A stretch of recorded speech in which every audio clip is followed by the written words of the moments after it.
One of the things that people get overwhelmed with the GEDmatch website is the amount of information that you are given. And the idea here is they're going to give you everything that they have, and you can use that to figure out your research how you want, rather than trying to give you specific things and only those specific things, and you have to figure out how to use just those specific things. They're going to give you everything. And that's where the Gen column comes in. People have asked, what does this Gen column mean, and how can I use this Gen column in my genealogical research? So today I'm going to go over Gen in GEDmatch. Now if we go over to GEDmatch in the One-to-Many tool and we look at a list here, we are going to see several different columns, and the one that I'm concerned about here is the Gen column under Autosomal. And we click on the little question mark, we will get an explanation of it, as well as a link to Kitty Cooper's blog where she describes this. But you can see that as I'm looking at this list, the numbers go from 1 up to 2, then 3, then 4, and they can go even higher than that depending on which matches you are looking at. So what does this column mean? And then how can we use it? Now typically what this is usually described at, and where it's listed on the one-to-one, is the generations to the most recent common ancestor, MRCA. In other words, how far distantly related are you to this match?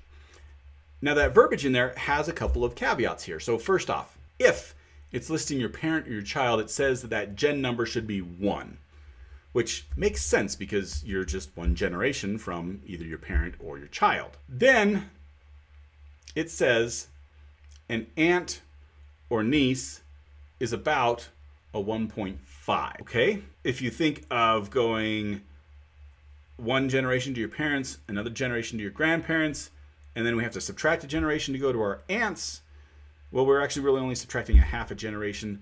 That kind of sort of makes sense. Grandparents is a 2. Yep, that's 2.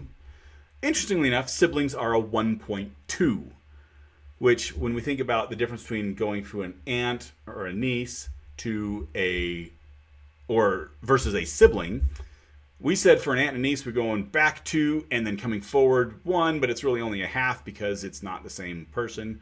So we're saying a 1.5. Well, with siblings, we're going back 1 and coming forward, so we'd think that it would be like a 0.5, but it's 1.2. So that part might be confusing sometimes. Then we get to the next part. It says for cousins, subtract 1 from the number.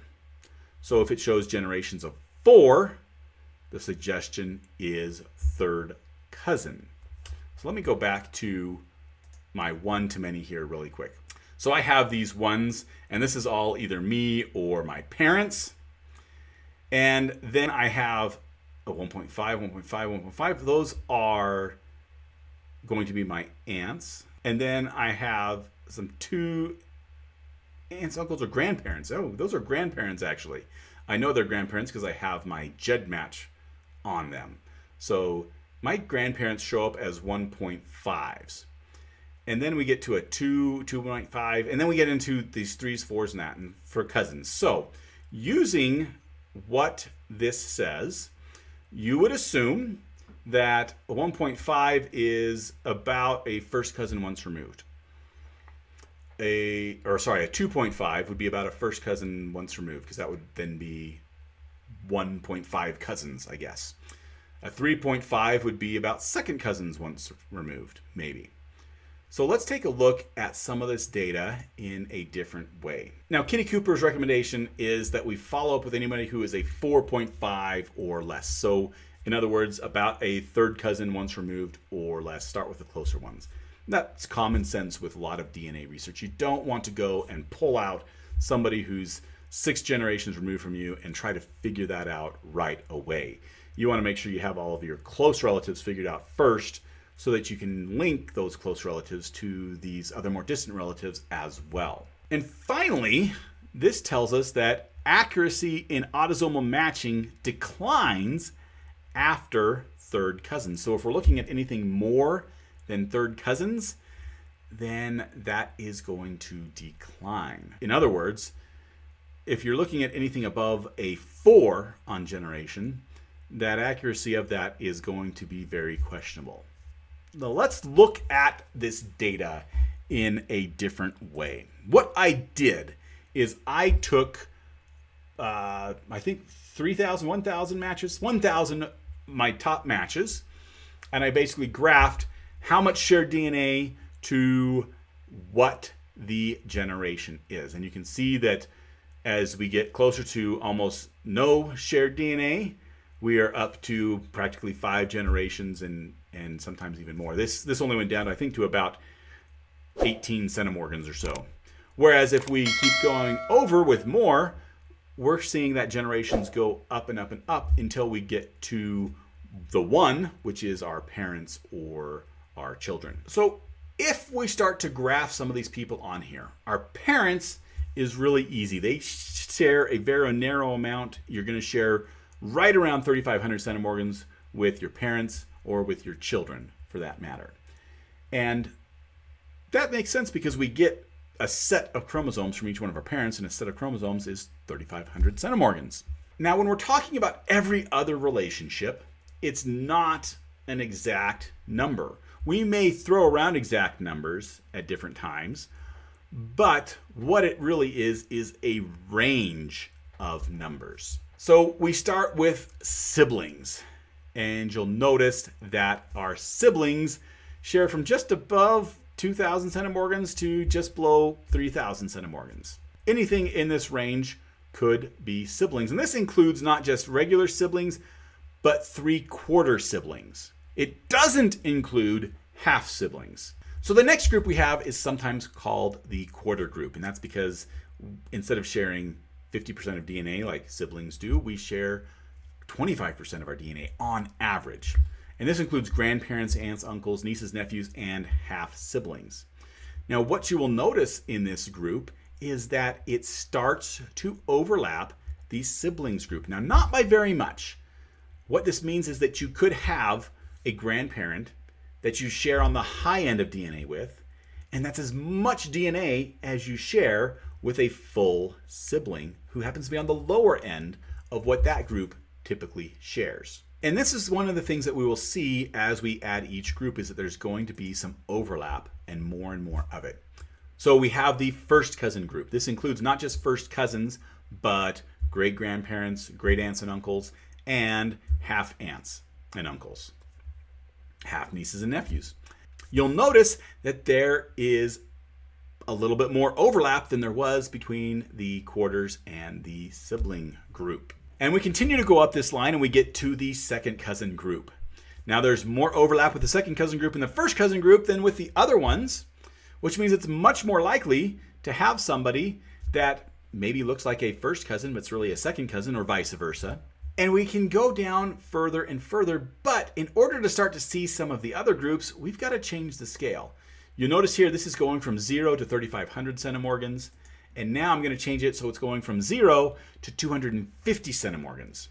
So we'll start with that second cousin group. And you'll notice here that second cousin group covers almost all of this scale, down to just below 50 centimorgans. We share DNA with every single one of our second cousins. Not necessarily our second cousins once removed or twice removed, but all of our second cousins. Then we start to get into the groups where we may not share DNA. So they start at 0. You'll notice that the third cousin group also covers most of this range, just above 200 centimorgans. So there's a big overlap between third cousins and second cousins. And fourth cousins, again, a big overlap. Fifth cousins, still quite a bit of overlap. In fact, this fifth cousins covers almost half of what the third cousin group does, and it covers about 2/3 of what the fourth cousin group does. And then we get to the sixth cousins, which again, it covers still about half of the fifth cousin group, and a little bit less than a quarter or a third of the fourth cousin group, as well as some of the third cousin group.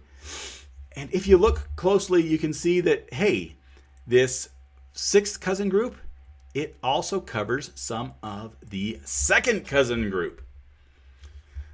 So let's lay out this graph in a different way. So here we've again changed the scale of generations. Now we're just going from third to fifth. So if we remember what the rule in the GEDmatch gen column says is for cousins, you should subtract 1 from the generations to tell you what cousin. So a generation of 4 would be a third cousin suggestion. And here is the problem with that. While GEDmatch does say, hey, anything more than third cousins starts to get less accurate, I would argue that, anything starting at second cousins starts to get inaccurate. And here's why. This line represents where the 4 generation is, which correlates to about 55 centimorgans.